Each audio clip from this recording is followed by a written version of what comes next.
Je m'appelle Jean-Pierre Gattuso et je suis chercheur au CNRS.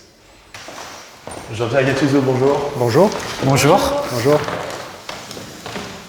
Merci d'avoir accepté notre invitation. Ravi de pouvoir échanger sur le thème du changement climatique avec vous. Et si je ne me trompe pas, vous êtes donc océanologue. Qu'est-ce que ça veut dire concrètement ? Alors je suis océanographe. Océanographe, c'est quelqu'un qui travaille sur les océans. Puisque c'est votre domaine de recherche, est-ce que vous pourriez nous dire quelles sont les grandes conséquences du réchauffement climatique sur les océans, justement? La plus importante, c'est le réchauffement. On dit que la température de la planète se réchauffe. C'est évidemment aussi le cas pour l'océan. Ce réchauffement entraîne également une dilatation de l'eau, parce que l'eau, quand elle est chaude, elle prend plus de place que quand elle est froide. Cette dilatation de l'eau fait que le niveau de marin a tendance à monter. Il a aussi évidemment tendance à monter avec la perte de la glace, les calottes polaires, les glaciers, tout ça, c'est beaucoup d'eau qui arrive.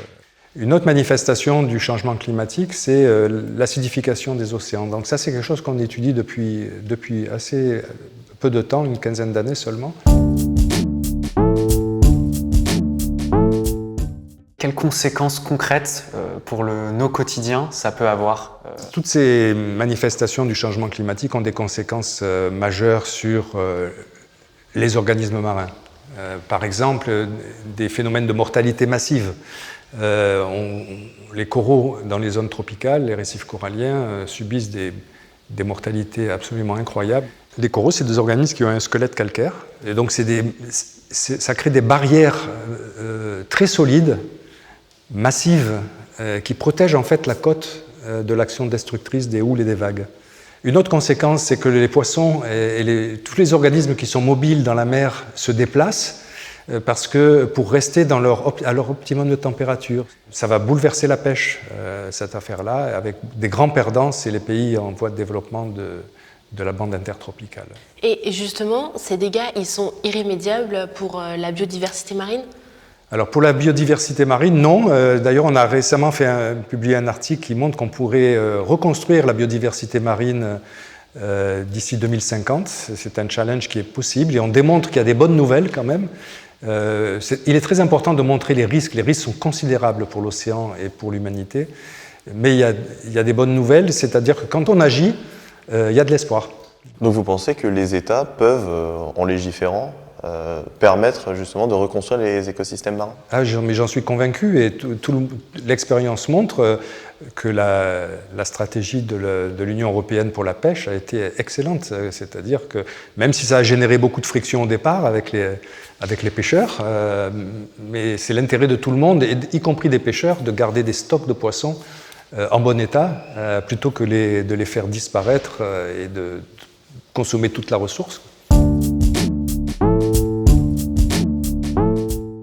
Et la montée du niveau des eaux, ça, qui peut être super dangereuse pour l'humanité, à votre avis, c'est irrémédiable ou... Alors, malheureusement, ça, c'est fait partie des paramètres qu'on ne peut pas vraiment contrôler. C'est un paramètre, c'est une évolution qui va se poursuivre dans le futur. Elle va se poursuivre à la même vitesse qu'aujourd'hui, parce qu'il y a une très grande inertie sur le niveau de la mer. Mais justement, cette montée des eaux, concrètement, on entend souvent dire qu'elle pourrait même entraîner à la disparition de certains pays, de certaines zones de terre actuelles.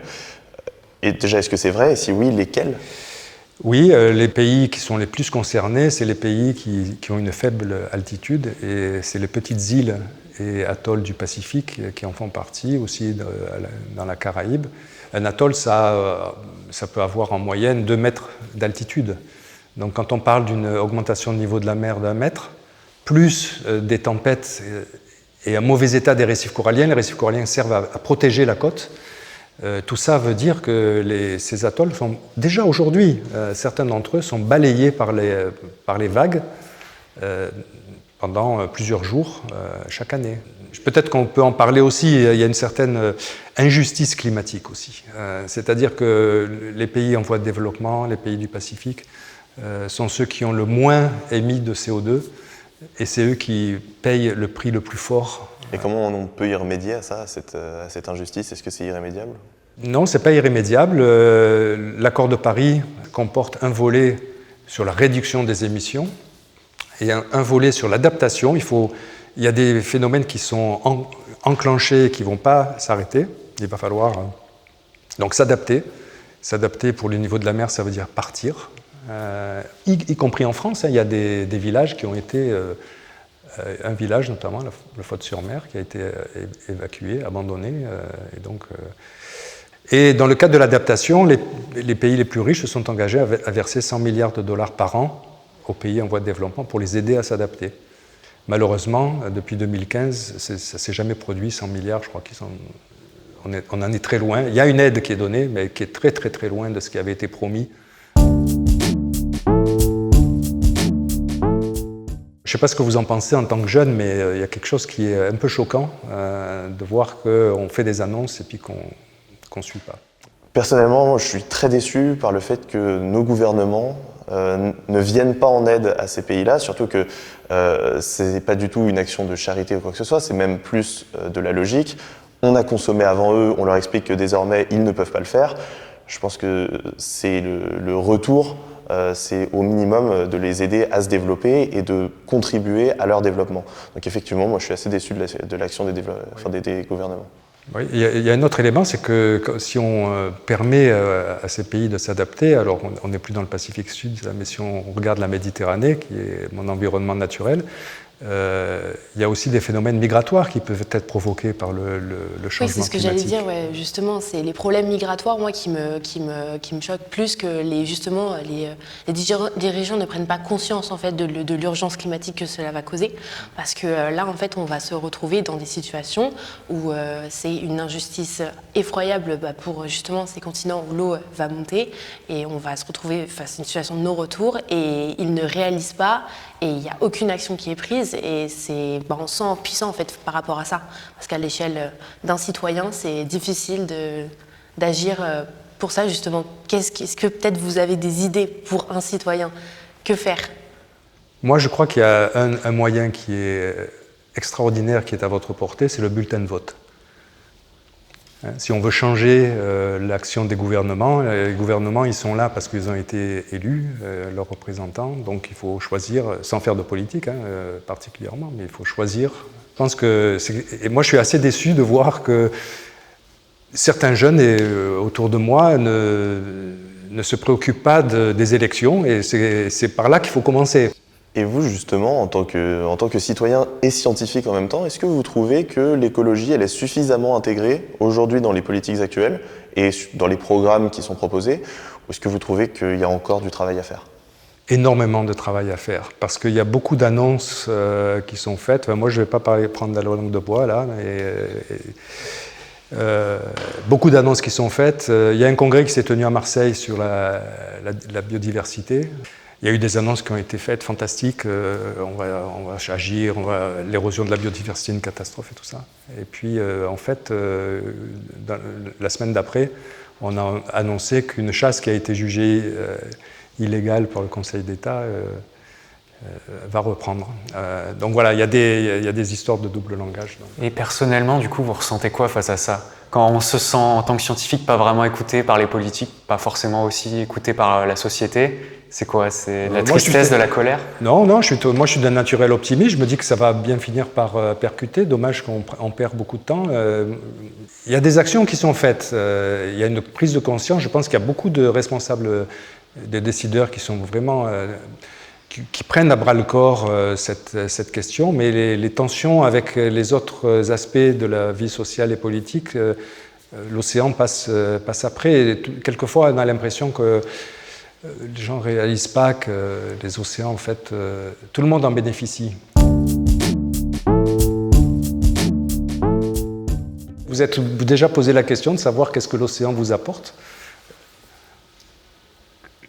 Personnellement, très peu. C'est vrai que c'est d'où le fait que je trouve cet échange très enrichissant, c'est que les océans ne se rendent pas toujours compte de l'incidence que ça a, alors que ça recouvre plus de 70% de la surface terrestre. Oui, et 90% du volume habitable pour les organismes marins, pas pour l'homme. C'est-à-dire que si on prend en compte toute la colonne d'eau, ça fait un espace pour la biodiversité qui est absolument incroyable, et on en bénéficie tous.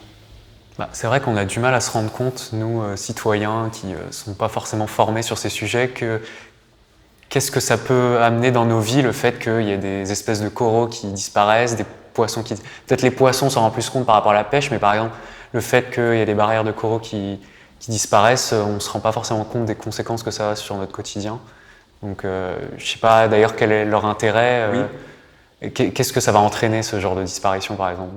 Alors, un récif corallien en mauvais état, d'abord, c'est un récif qui peut ne pas résister à l'action de la houle et des vagues. Donc, cette protection du rivage de l'érosion est absolument majeure. Et c'est ça qui peut entraîner des migrations. Et enfin, sur la sécurité alimentaire, beaucoup des pays qui sont bordés par un récif tirent leurs protéines animales des organismes qui vivent sur le récif. Un autre rôle important des récifs, pour les pays locaux, c'est le tourisme. Parce que les touristes vont aller voir des récifs quand ils sont en bon état, mais dès qu'on sait qu'un récif a été abîmé, on n'ira pas. Il y a des activités qui se développent, par exemple la plongée, qui ont des incidences négatives. Mais je crois que ce n'est pas les seules activités qui ont de l'impact sur les océans. Alors quelles sont les activités que nous, on peut avoir au quotidien qui impactent négativement les océans? Oui, la plongée peut avoir un impact négatif, mais finalement c'est des effets négatifs qui sont faibles par rapport à tout le reste. Par exemple, les infrastructures, les ports, l'aéroport de Nice par exemple, qui a été construit en partie sur la mer, des extensions de ports ailleurs. La pollution qu'on apporte dans l'océan. Alors là, de ce côté-là, beaucoup de progrès ont été faits, notamment grâce à l'Europe. Certains dénigrent l'Europe, mais l'Europe a eu des effets extrêmement positifs sur l'environnement, en obligeant les États, par exemple, toutes les villes côtières, d'installer des usines de traitement des eaux usées. Quelles sont les solutions aujourd'hui qu'on peut apporter à cette destruction, la biodiversité marine, au réchauffement, à la montée du niveau de la mer? La première chose, c'est réduire les émissions. C'est la mesure, les émissions de gaz à effet de serre, c'est la mesure majeure. On peut reconstituer aussi ce qu'on appelle les écosystèmes de carbone bleu. C'est ce que je disais tout à l'heure, les herbiers de plantes marines, qui sont de formidables puits de carbone, parce qu'elles utilisent le CO2 pour la photosynthèse, et les produits de la photosynthèse sont en partie stockés dans le sol pour des centaines et des milliers d'années. Il y a des activités d'adaptation, la construction de digues, l'adaptation de l'économie. La migration, on peut voir ça comme un échec, mais c'est une adaptation dans une certaine mesure, on s'adapte. Donc l'océan, on dit que c'est une victime, un acteur majeur du climat, mais c'est aussi une source de solutions, et nous on veut se tourner vers ça et on veut essayer de promouvoir les solutions apportées par l'océan auprès des décideurs.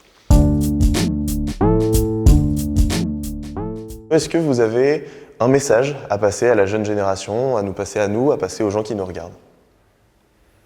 Sauver l'océan.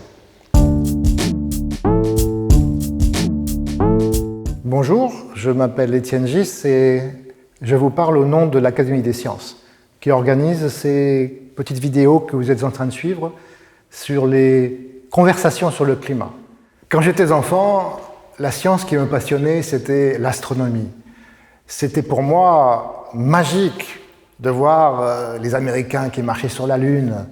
Aujourd'hui, si j'avais 15 ans, c'est sûr, ce qui me passionnerait, ce serait la science du climat. Car il y a toutes sortes de sciences. Il y a de la physique, de la chimie, de la biologie, des mathématiques, tout y est. Et je trouve que la possibilité de mélanger toutes ces sciences aujourd'hui, pour des jeunes, pour leurs professeurs, c'est une opportunité extraordinaire. Je suis entouré ici par ces portraits de tous ces gens qui m'impressionnent beaucoup. Je vois le marquis de Laplace, je vois Lalande, je vois tous ces grands astronomes du passé. Tout ça est passionnant, mais la passion d'aujourd'hui, je crois, c'est la science du climat qui offre toutes les possibilités à des jeunes et à leurs professeurs. Donc j'espère, je suis sûr, que les jeunes d'aujourd'hui peuvent se passionner pour cette science qui est un peu compliquée parce qu'il s'agit de comprendre ce qui va se passer dans 10 ans, dans 20 ans, dans 30 ans, dans 100 ans. C'est tout à fait passionnant.